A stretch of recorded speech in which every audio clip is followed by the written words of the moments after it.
For today's video, may order na naman sa atin kanina ng money cake. Kaya lang ibang klase yung pagka-money cake nito. Hindi ito yung may topper na itinutusok na kagaya ng regular na money cake na makikita ninyo.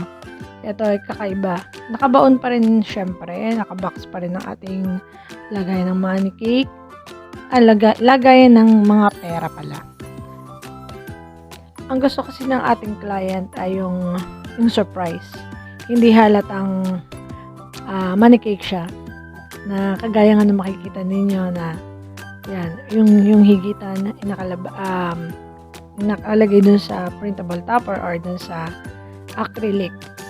Ayan. Balay mamaya papakita ko sa inyo kung paano natin na natandaan na nandun yung higitan. Kasi din sa aking ginawa dyan, hindi ko na po naipakita pa. Kasi nagmamadali na po ako kanina, madaming gawa. Hindi ko na naipakita. Pero usually, ganun pa rin naman ang paglulubog ko ng box ng pera sa aking mga previous na videos dito sa aking vlog. Bale, ito kasi ang ginawa ko, inulubog ko na lang yung dowel, yung stick na white. Tapos, ayan. Ito kasi ang cake na ito ay minimalist cake.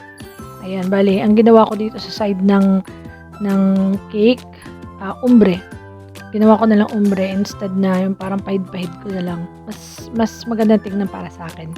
Tapos sa taas, yun ang ginawa kong yung minimalist na typical na ginagawa ng isang baker. Yan. Tapos sinulatan nga natin ng happy birthday to my fave person. Ayan.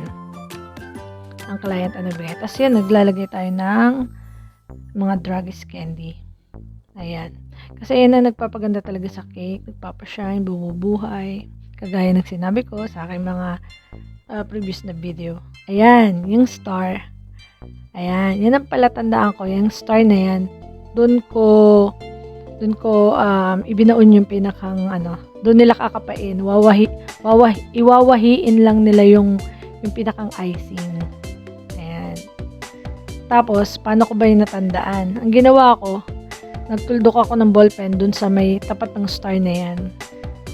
Bago ko icing yan kasi yun ang palatandaan ko.